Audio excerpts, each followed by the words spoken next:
Hey everyone, I thought I'd give a little garden tour just because I've not really done it. It looks a bit of a jungle. There's toys everywhere, mess everywhere. The tidying's going to get done maybe a bit later today or maybe another day. But I thought I'd start over here because the foxes have gotten into my bed. Yeah, that's a rogue carrot just laying on the top. They've dug out my carrot, they've made a massive hole. There's some beans back there that look a bit worse for wear. The bed is actually already broken. I'll try and show you. The bottom gave out. I don't think you can really see, but the bottom of the bed gave out because I didn't fix it the way I was supposed to the first time. But it's okay. I thought I had some carrots in it already, and I thought I'd let the season sort itself out and we'll fix it later in autumn, which is lucky really because I had the Cape gooseberry physalis plant that volunteered in the bed, so not mad about it. Mad about the foxes though. Does that happen to anyone else? In this bed over here, cucumbers looking a bit worse for wear.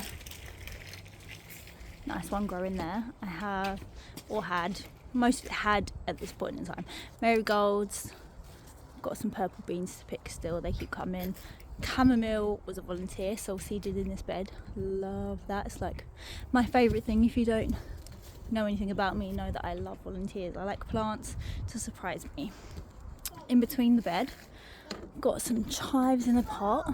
This one is see, there's even some carrots in this bed as well. I'm all about the companion planting. It just works so well. You get so much more for your space, especially in a garden like this, because I don't actually have much space that stays in the sunshine. I will stop saying the word volunteer soon, but the sunflowers over here that have finished, I didn't plant them either, they're from years previous and they just came back as a little treat for me. But this bed is mainly tomatoes. There are some more purple beans hidden inside, and there's a cucumber growing up the front along one of the bamboo poles. Here's the cucumber plant running along the front. There's also a pepper plant in here as well. You can see them. Yeah, inside along with the tomatoes. More tomatoes along the back. Small chilli plant. Some basil. At the front we have carrots, a drowning sage because my daughter was watering it with the bucket full of water. 2 grow bags full of potatoes. They're still looking so healthy. I'm waiting for them to die off. It's taking ages. More carrots. Down the front here we have a gooseberry that did quite well. It's finished. This is supposed to be a dwarf raspberry plant, but it's growing a lot longer and bigger than it's supposed to. So I've had to stake it, which I'm not actually supposed to stake, but when I wasn't, it was like reaching across the floor. Has anyone else has done that? The blueberries was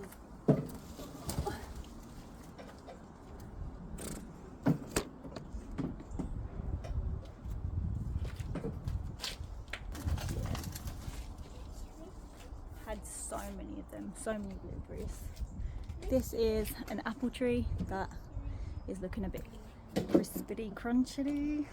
Yeah, I don't think I fed it enough, and we had that really hot dry spell, and I'm not sure whether it's getting enough water because I did companion plants in the pot as well. Some more of those purple beans. Purple beans do really well. They always do. They're such a good producer.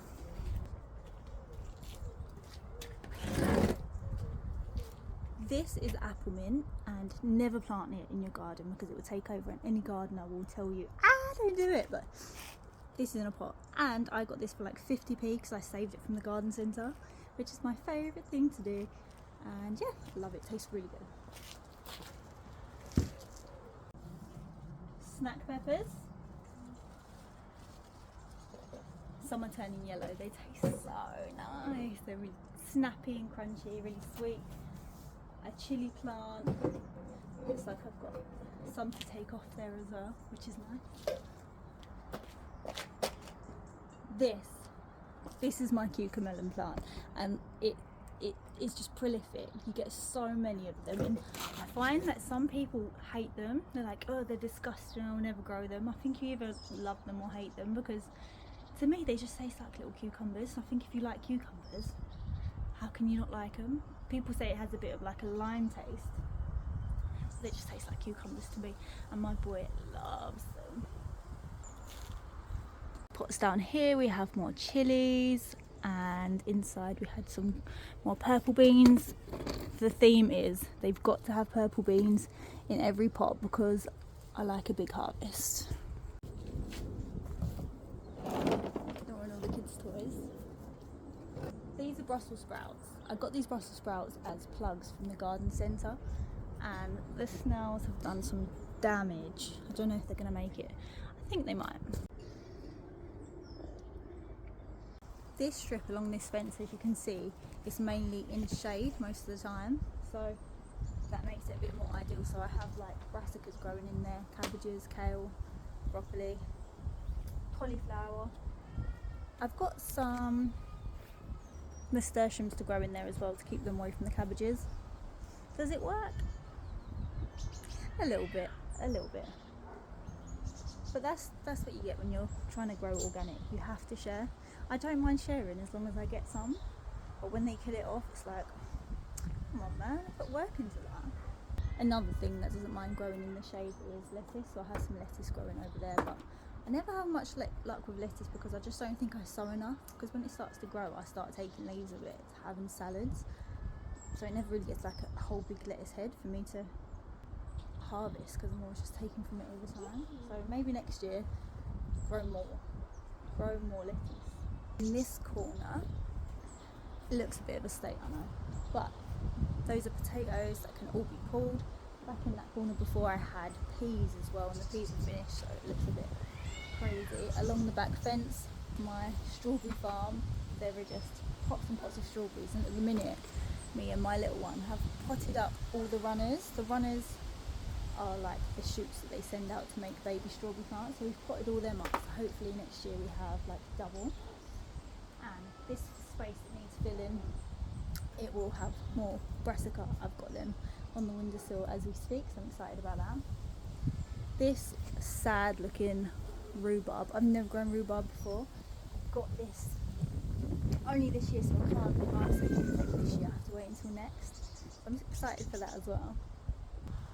A dismal looking arch, and I'm definitely going to ask for one of those, a new and better and sturdy one, for my birthday this year. And in the pots we have some rosemary, parsley, strawberries, row carrots, more strawberries, a bunch of thyme, more strawberries. That bed back there was actually supposed to be for climbing beans, and I just had absolutely zero luck with it this year. I'm not sure, I did try to reseed, it just wasn't taken. But in October I'm going to try and sow broad beans, and I don't know why. I think it's just because it can grow through the winter, and I'd like to grow something in there. I don't even know if I like broad beans, so we'll see how that goes. Last but not least, this was the bed that I grew the patty can squash in and a courgette plant in. Put some flowers in there to attract the pollinators. Again, the random sunflowers I did not do. They turn up to the party by themselves uninvited. It's starting to die back now. Everything is starting to die back now, breaking my heart just a little bit. But it's been giving.